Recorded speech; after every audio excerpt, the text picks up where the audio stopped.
All right, Carlos, Hey, how are you? Welcome everyone to the Food Tech News Show for April 19th, 2024. My name is Michael Wolf, and I'm joined by Carlos Rodell, who's trying to do something weird with the graphics. I don't know what's I going on, was trying a Carlos. bunch of new things. Got a new background. Who knows? There's the Food Tech Who News Show. knows? Welcome.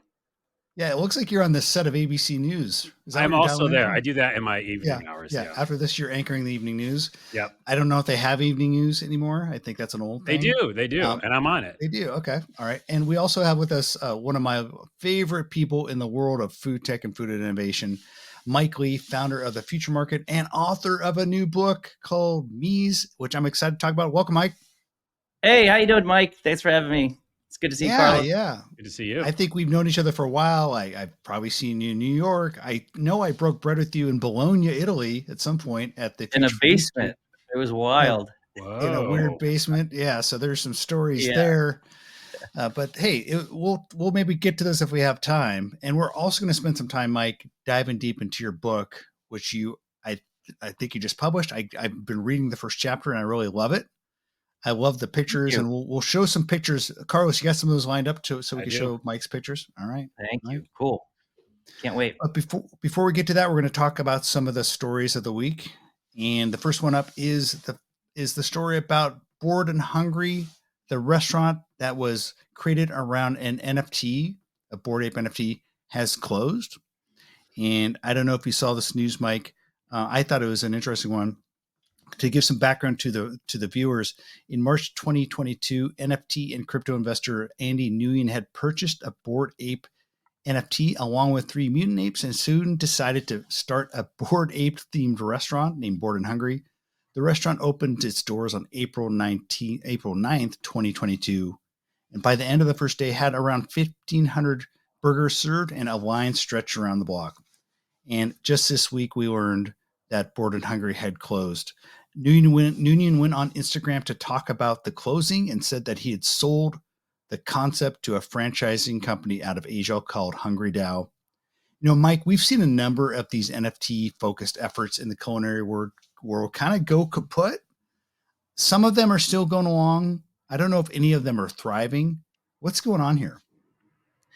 I think the thing with NFTs is that the main value of these things, I don't think is the actual technology of the NFT. It's the community you can build around it, obviously. I mean, why do baseball cards still sell for thousands of dollars, vintage baseball cards, but, a lot of the NFTs don't anymore, right? Is because there's enough people out there that implicitly agree that I will pay this much money for a baseball card. Now, I mean, it's just a piece of paper, right? But honestly, like value in the world is whatever people a critical mass decide it is, right? And Yeah. so I think the thing with the NFT is like I think people just said like there was this almost this mentality of saying just because it's an NFT and it's on the blockchain means it's inherently valuable. Well, not really, you have to and yeah, we had this huge cash grab up front because people were I think running on just like FOMO and like Monster Energy drink. They were just trying to get everything they could, and then it just kind of petered out, So yeah, I don't think it's like the death of the NFT as a technology per se. I just think that iteration of it, nobody could keep up the critical mass and the excitement around long enough to keep a burger restaurant or a piece of art going, or even just a market for buying and selling. So I think that's just a flaw of lack of community support. There, Carlos, for those listening, apologies you can't see this, but Carlos, you brought up a picture of the Bored and Hungry themed restaurant look. There's a burger, there's a fries with the Bored Ape on it. You know, it's not just Bored and Hungry, Mike. We've seen Starbucks put essentially an end to their NFT efforts. Mm. Celebrity chef Spike Mendelsohn and Tom Colicchio had their Chefty Pizza NFT project, which I think by all means looks kind of defunct. Yeah. And we've seen some other kind of high profile flameouts. I think that, a lot of focus for these guys was, a big focus on, hey, this is cool. Let's do an NFT. Let's be first arrivers.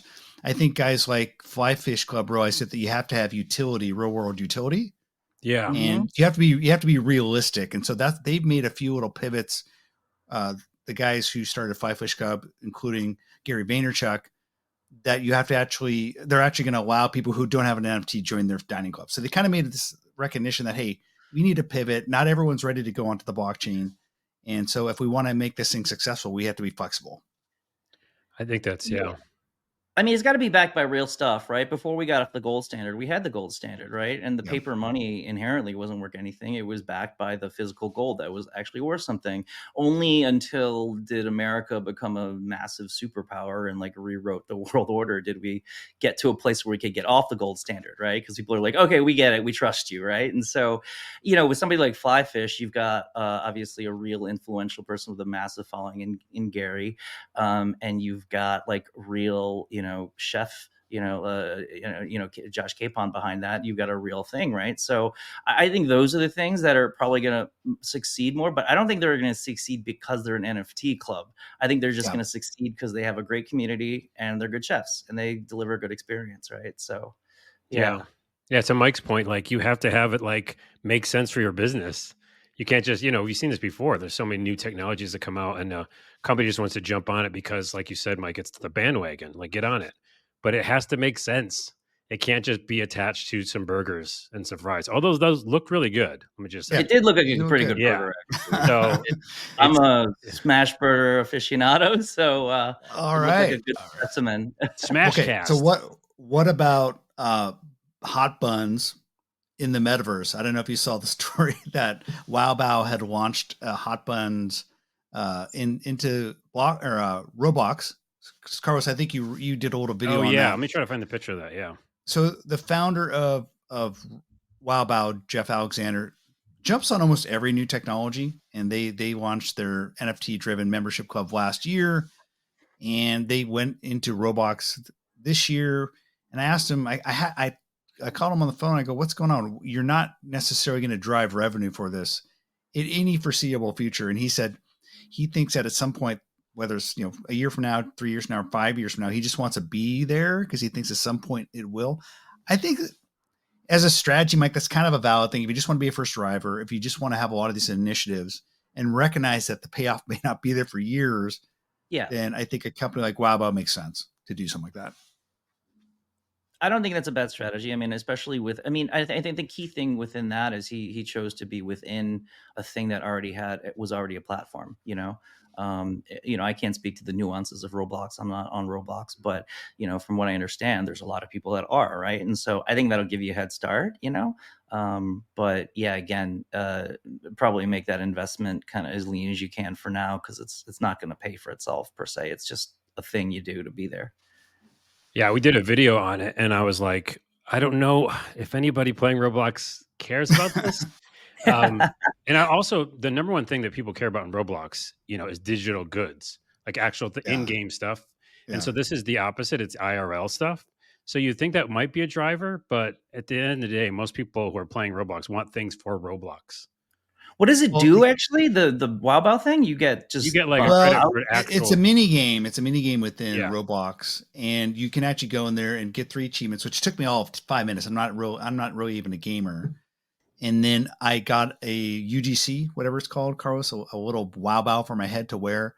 But it also gave me the promise of a free box of Wow, like a coupon, which I thought, hey, I was actually more interested in getting the IRL Wow that I could eat than like you are, but because you're not a Roblox player. Because I'm an old guy, who wants to just eat hot buns. Yeah. So. Oh, let's not take that out of context. I mean, I'm with Carlos. I'm not a Roblox expert, but like I too probably I would have leaned in on something that you would earn that is really valuable if you're in Roblox. Whatever that is. I think it's hard for a corporate to say, hey, which most kids in Roblox haven't heard of, to say, here's a really valuable thing, because unless there's like a huge amount of like digital equity, or if someone like if Marvel came out and say, hey, there's like 1,000, Avengers NFTs are going to give out on Roblox, and those would be in demand. Right. So I think it's hard for like a food brand to do that. I just think like you got to just show the numbers of how much DLC some of these gaming platforms sell. And like, there's like mining farms in China where people just mining experience in coin, right? I mean, that doesn't exist if people aren't willing to pay for it, right? So yeah, I don't know. I just, Yeah, I agree with you. They're not native to the thing, but if I was giving a presentation, I'd be like, hey, look how much people are actually paying for stuff that's just the pixels, because it's got meaning to it, right? Yeah. In game. You know what? Before we leave this story, though, I just thought of something like to play devil's advocate to my own sentence and my own statement. Like that idea of getting food delivered to you while you're gaming is still attractive, right? Like ordering Domino's in game. I think I remember a game did that at some point, an MMO, and it was like, whoa, really? Like my character ordered Domino's and it arrived at my door. I think there's still something there.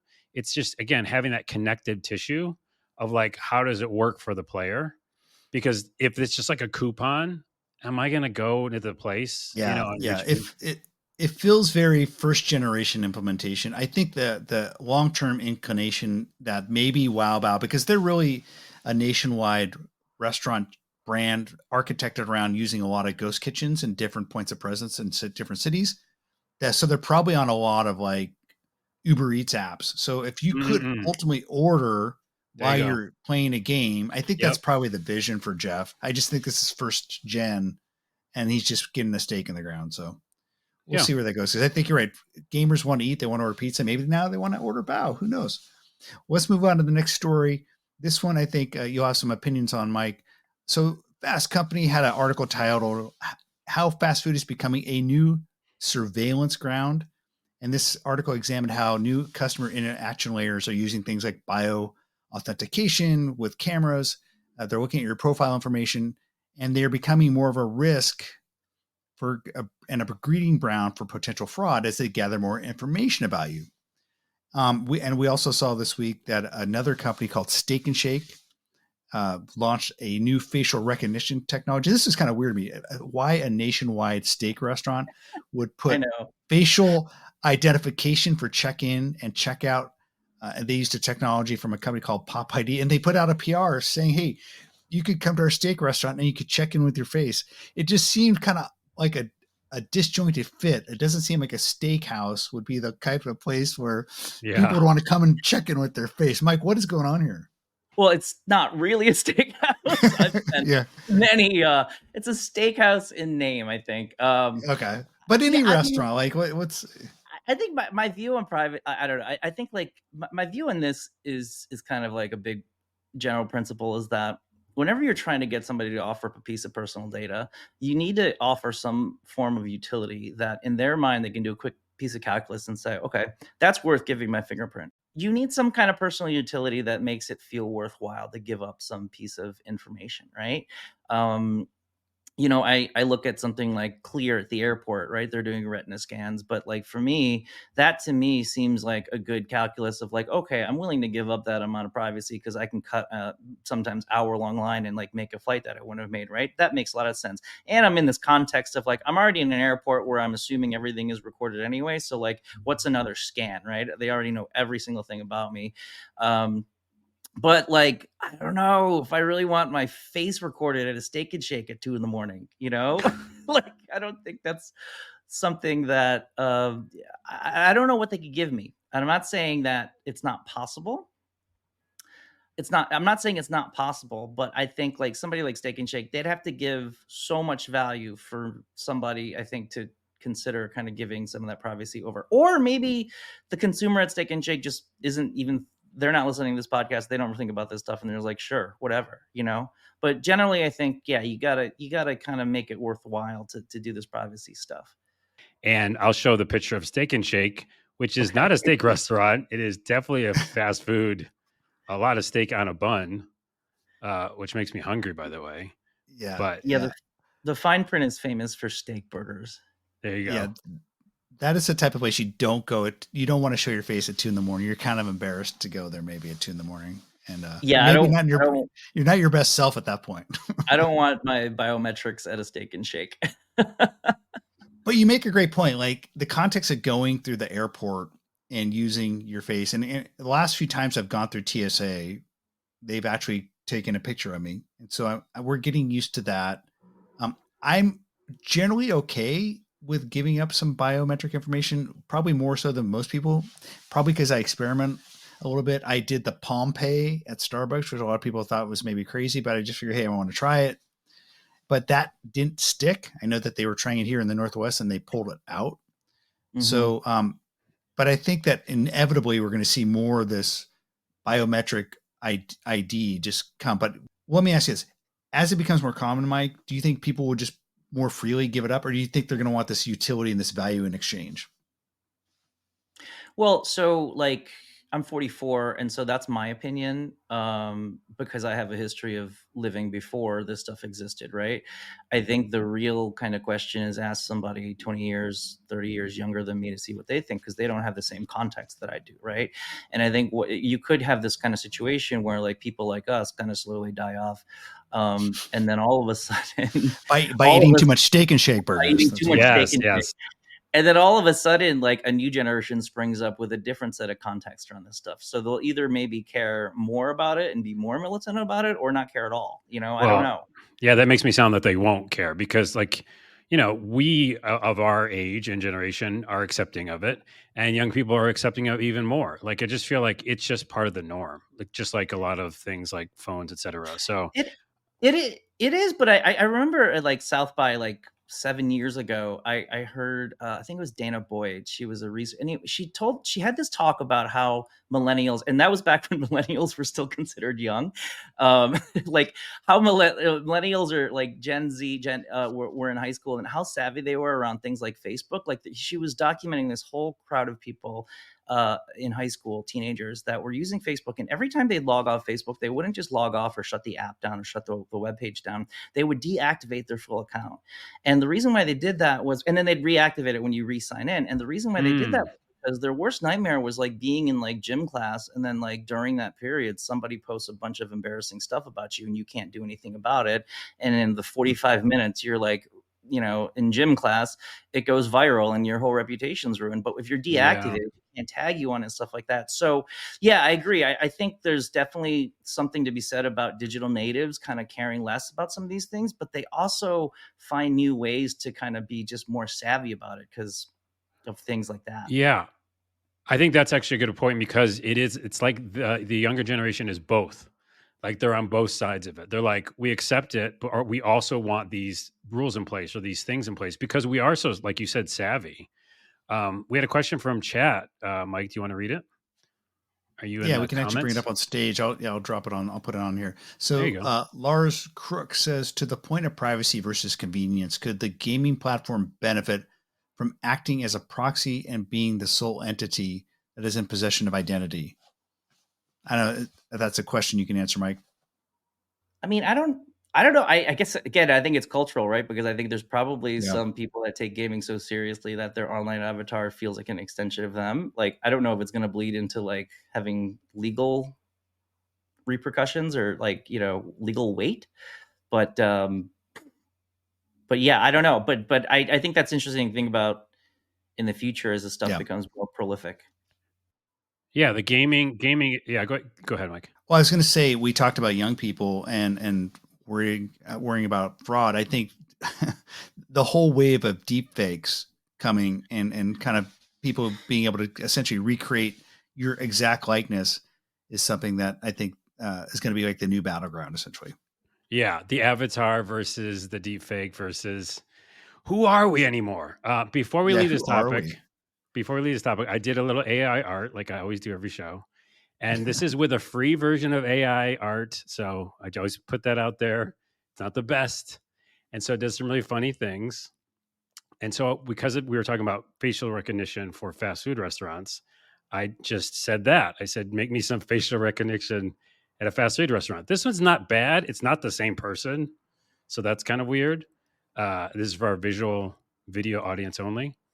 But I had to show because it gets real weird here.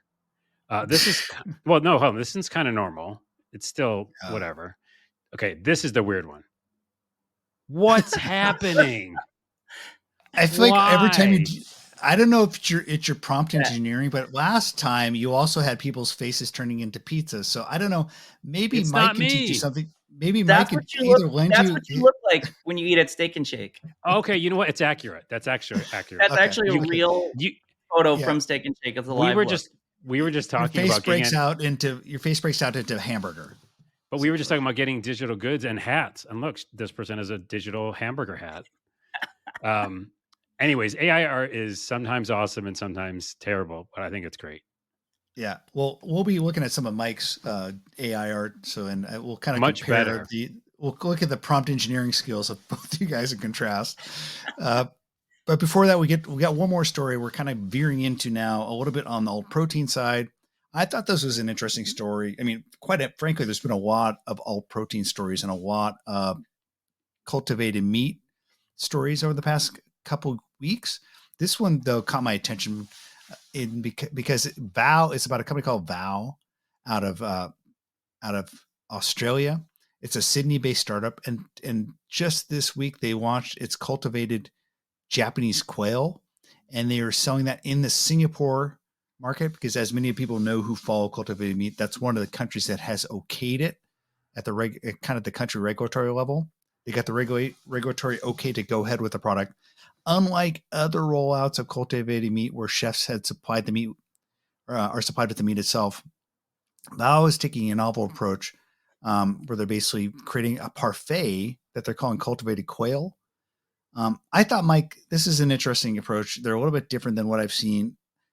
I had my first cultivated meat about a month ago. A lot of the times people are tasting it here in the US. It's like maybe a little percentage points of cultivated meat molecules and a lot of plant-based meat. From what I'm reading with Vow, they're trying to say that it's almost all cultivated meat cells, which I think is interesting. What are your thoughts on this? Yeah, this is something I've been thinking about for a really long time, and these guys are actually one of the maybe first that I've seen do it, maybe second people I've seen to do this thing. So I think there's like two strategies on how you can approach lab grown meat, right? One is the strategy where I think virtually everyone has done, which is let's mimic the actual meat. Let's make a chicken breast taste like a chicken breast, a burger tastes like a burger, yada yada yada, right? As we've seen, that's notoriously difficult, right? Even if you kind of nailed a steak perfectly, I don't know, there's still just something, I think, just something, it's just going to present itself differently unless you do a blind taste, right? So Yep. I think that's the game that most people have played. I've been wondering for a long time why somebody doesn't just try to like sidestep that Herculean task of trying to imitate a real steak and just become its own thing, right? Like I Right. sometimes think about like, could we go back to the day that tofu was invented? What was tofu Yeah. meant to mock? It wasn't meant to mock anything. It was just somebody was like, look, I made this thing out of soybeans. Yeah. It's really good. And then 5,000 years later, it's like a part of like a culture's food, right? And so By the I way, think what is spam? What is spam? I feel like that's a made up meat, right? yeah, yeah. Well, I mean, I think it makes a lot of okay. I think I got to say one thing about the quail for parfait. The only thing that's throwing me off is the word parfait, and maybe Yeah. that's just my context. Maybe parfait is a different context. But when I think of parfait, I think of like Dairy Queen, like Yes. layers of Yeah. fruit and ice cream. I grew up on peanut So butter parfaits. Yeah, for sure. yeah. And but then when I like clicked on the article and saw the links and the photos, I was like, oh, okay, this is just like a quail mousse. I was like, I would eat that. Like, Yeah. sure, I would totally try that. But yeah, Parfait. oh, there it is. I That's a set it You up. parfait. did. Oh, You. Yeah, Mike, so you make a great point there. I think one of the things that we've talked about a little bit on the show and just generally is this kind of weird jolt that people have, kind of that is I think been framed as the uncanny valley of cultivated meat. So when you're trying to eat something and you think it's going to be hamburger or steak or chicken, and it's 95% there, but is off a little bit, your brain gets tricked or gets a little bit freaked out. And what you're saying is, why frame it that way? Why not just frame it as a completely different thing?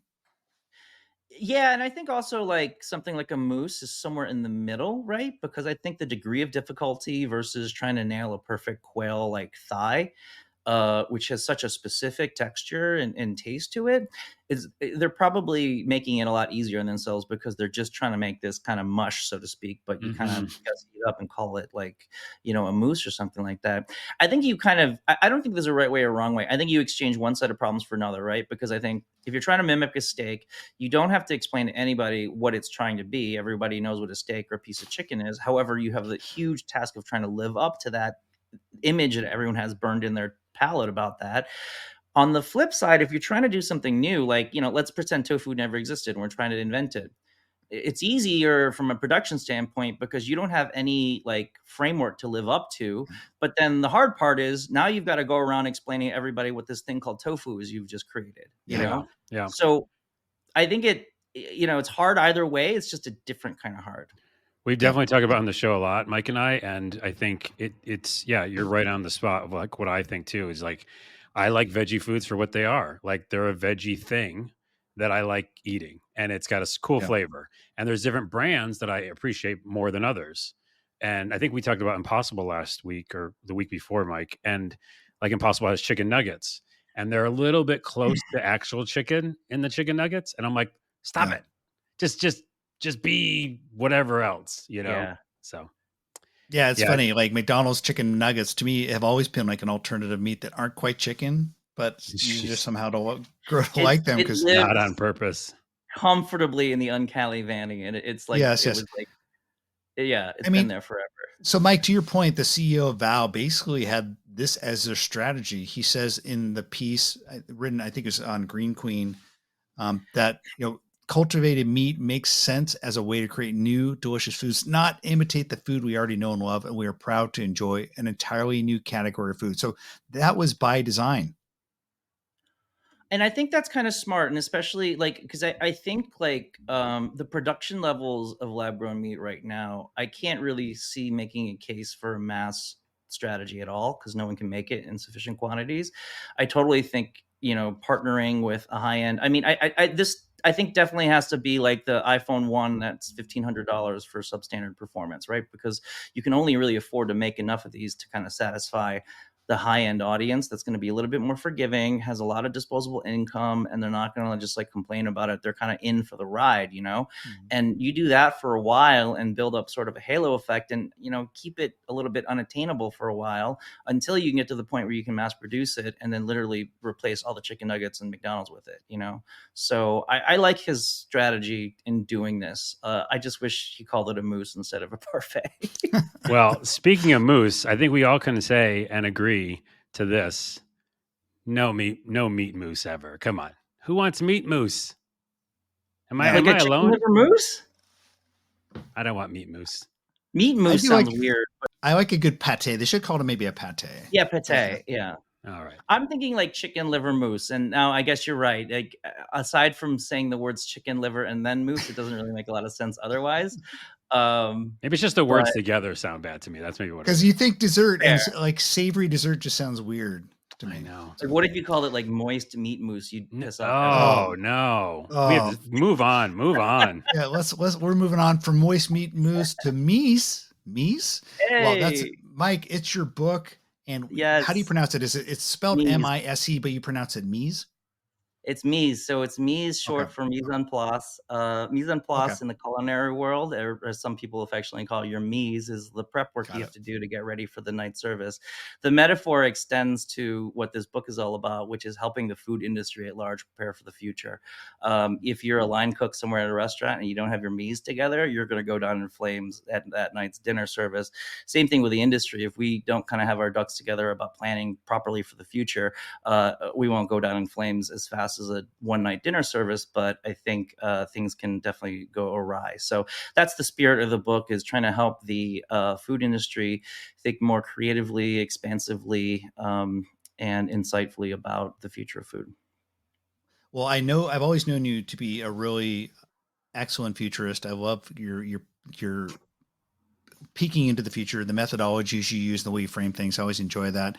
And this book is no exception. It's a beautiful book. I noticed, and I think you talked about how you used AI to create a lot of the graphics, and they look great. I've been reading through one of the chapters. I think you have 4 chapters. Yep. And each one is a different scenario. Some much more dark than others. Some more dystopian. And then you have 5 different, I guess, driving forces that are shaping these different scenarios: politics, social dynamics, environment. Talk a little bit about that, how you kind of decided to come up with this framework and how you structured it. Yeah, so the framework, it's called the STEEP framework. It's not a framework I came up with. It's kind of in the futurist profession. It's one of the old standbys. There's a bunch of different frameworks for it, but STEEP basically stands for social, technological, environmental, economic and political.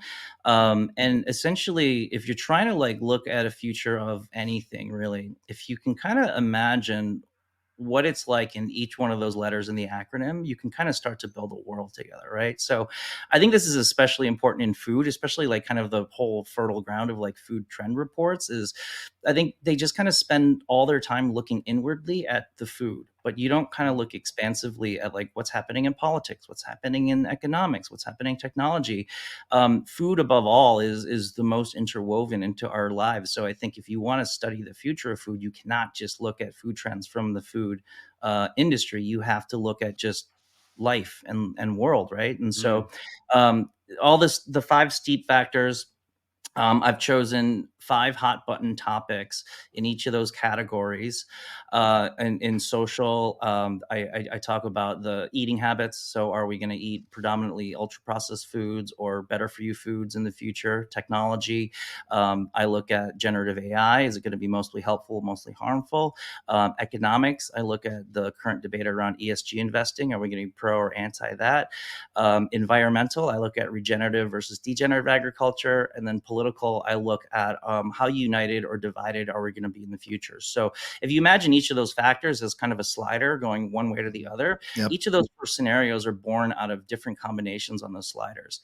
You can kind of see on the little star chart in each of the beginning. But basically what happened is, I kind of manipulated some of those dimensions and say, in the year 2042, or this one, the nutrition stack, here, society is at a 5 for eating really good healthy food. We're eating really good healthy food. Technology, generative AI is supercharging that. It's helping that. But the economy is very, not really supportive of the environment. The environmental agriculture system is very extractive, and the political system is we're very, very divided, right? So you kind of look at those factors and you start to, that's your framework, and say, okay, what kind of world does that yield, right? What I liked the way you did it, Mike, is you make it come alive through storytelling. And in this chapter, the nutrition stack, which is the one I read, you use the example of the family called the Burlingtons. Yep. And you talk about at the beginning of the chapter this idea of like highly personalized and precision nutrition. And at the point, I think it's like maybe 20, 30 years in the future, we have this thing called a stomach sensor, basically an embedded stomach sensor that is like getting super dialed in information about what we're eating every day. And this story of this family on Thanksgiving, what's happening, I think most of them have this stomach sensor. It's pretty fascinating. And then it leads to some interesting questions. But how did you think of doing this? And then how did you write? Were you actually saying, I'm going to do this, I'm going to write some fiction as well to kind of make it come alive? Yeah. So each of the scenarios has 2 kind of sub chapters. One is kind of a bird's eye view of the industry, as if you were a journalist in that era doing an overview of the industry, right? And then you zoom into a really intimate portrait, and that one was the family called the Burlingtons. I mean, food, the industry is so interesting because the industry is one of the most massive, complicated things in the world. It's so big, but eating is the most intimate thing we do, right? So I think in order to understand the future of food, you've got to understand the macro and the micro. So that's the approach behind going big and then going small. The Burlingtons, I thought, let's Burlington specifically at Thanksgiving, I was like, Thanksgiving is one of the only meals that you can pretty reliably bank on families across America eating the same kind of thing, more or less, right?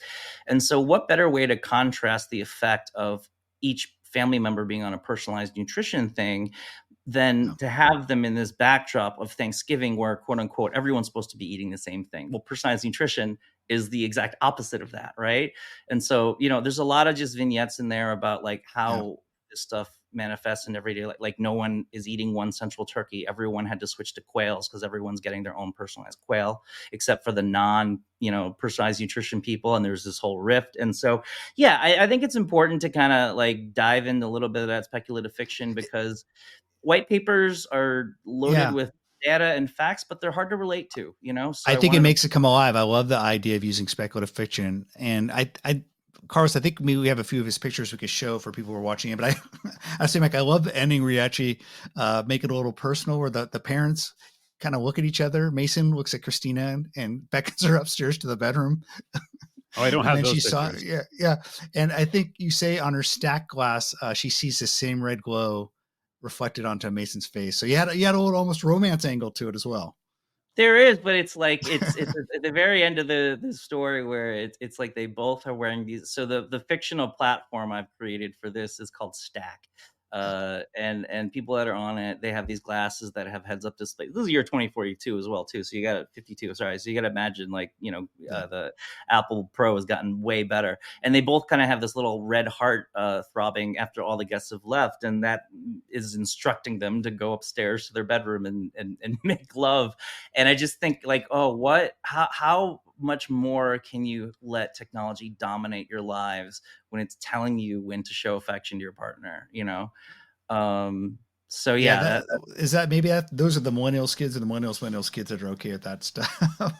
But probably, yeah. I mean, those parents, 2050, they were born in like 2000. So that technology has to get better though, because the Apple Vision Pro is not there yet. So that technology has to get better for sure. We got 30 years. Yeah. So what's happening here, Mike? You show people. It's funny. I see people in airports wearing their virtual reality headsets. It's funny. We've seen all the funny memes where they're driving the cyber trucks and swiping left and right. I mean, are we going to see people like, this is a great picture. Are we going to see people in restaurants looking at each other, but both having the VR headsets on at some point? I mean, so it's totally plausible, because I think this idea of like, one of the biggest questions I want to explore in that story specifically is this idea that like, okay, we for thousands of years had shared food cultures, and a lot of food traditions kind of sprung up after that. What happens in 1,000 years if all of us are kind of agreeing to go on our own way, our own journey to eat, right? And I think that's again why I chose Thanksgiving, is that, if everyone's on their own AI optimized food agenda, like, I'm not saying it's better or worse per se, but I'm saying that changes food culture, right? Like, we all go to a restaurant, three of us order something for the table. Well, there's no such thing as that anymore. Like, the idea of eating family style doesn't exist anymore. You're on a date and you're having 98% of first dates start at dinners or drinks or something like that. Like, what happens when you have this device pinging you to say like, I don't think you should eat that last French fry, So I think, it's just, all of these have a twist of dystopia. There's the story after this, that is truly dystopian, but like I think it's important to kind of have that dystopia out there, because I don't think it would make a very entertaining or insightful story if everything just ended happily ever after, right? Like, nobody really signs up to go see that stuff, and I just don't think you learn anything. So the goal in kind of doing this was to say like, look, I know there's a lot of people out there, probably tons of your viewers, are working on parts of this big eventual personalized nutrition stack. I'm not trying to make a commentary to say that we shouldn't do personalized nutrition. I'm not trying to make a judgment call like that. I'm just trying to say like, okay, if we create this thing, there's certain things that could happen that maybe you didn't think of, right? Yeah. And by reading this story and other stories like it from other future people, can you kind of have that in mind as you're designing the future of personalized nutrition, to maybe avoid this story? If you hate this story, that's great in my mind, because that means, and you have something to do about it, I think that's great, because now you can avoid what happens with the Burlingtons, Yeah, you can offer your ideas because of that. Yeah. So it's so frequently, especially with these huge technologies like personalized nutrition, people are so focused, rightly so, on the work itself, that they don't always think of what the outcomes could be, right?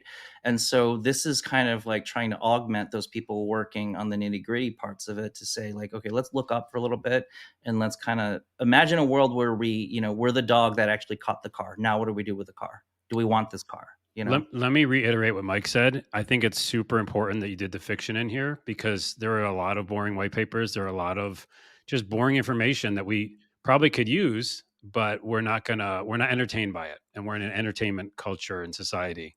So I think that's really smart. And then also I like the charts, because I'm a chart nerd. And so just seeing all that kind of like vex and area where we are, the score and stuff like that. I appreciate it. And also, speaking of stomach sensors, I always TMI on all the shows, but I have a lot of issues. All right, we'll talk about it. I think you had some more AI charts coming. Or AI, okay. Oh no, preparing myself. It's called stomach charts, and they're not stomach good. sensor charts. They're all going down. It's down and to the left. But Wait, down and to the right. So having a stomach sensor would be amazing. And also just some of that ideas that you put in there. I think what is interesting is just like Star Trek, you start building ideas of what could happen, and then that's how it happens. So yeah, maybe it's not those specific goggles. I think it's just going to be contact lenses in the future. Like we'll just have contacts we'll put in. If some of us don't do well with them, maybe I don't know what we'll do there. But I just think it's, again, you're presenting something just so people can go off of that and create, Exactly. including this I thing like. real quick. Oh, jeez.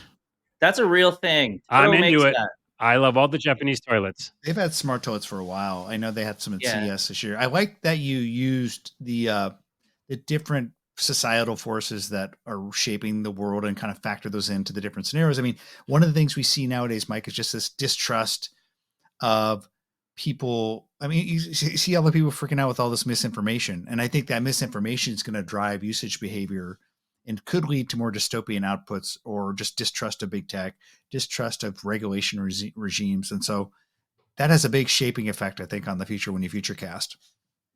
Chapter 1 is all about disinformation in the food industry. So there's so much of it. There's so much of it. There's so much of it. Yeah. I think you're right. I mean, I spent so much time thinking and working around generative AI and stuff like that, and just thinking about these issues. So there's definitely a heavy bent in that in there. And I wanted some people to just kind of think about it and feel something, whether it's positive or negative. I think each is probably good because hopefully it can charge them to take some action or just think differently about the future of food.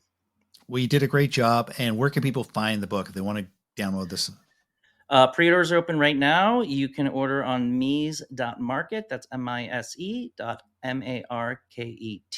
It officially launches next Tuesday. So pre-orders are going to start going out in the mail this weekend.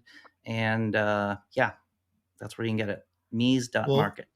And it looks beautiful. As you said, you're publishing it in this form of like a magazine almost with different chapters, which I love. It reminded me a little bit of like a more modernist cuisine. You remember when you got those modernist cuisine? I actually got the 4 or 5 giant books. I love the way you're doing that. And I still love physical media, so I can't wait to get my hands on it. Mm-hmm. So, but we've taken up a lot of your time, Mike, just because we had so much fun talking about this.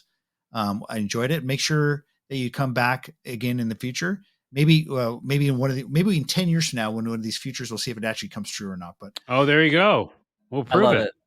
You got any final things to show us, Carlos? No, that's all for this week. Only one AI thing, but we can go back to it because it's so terrible looking.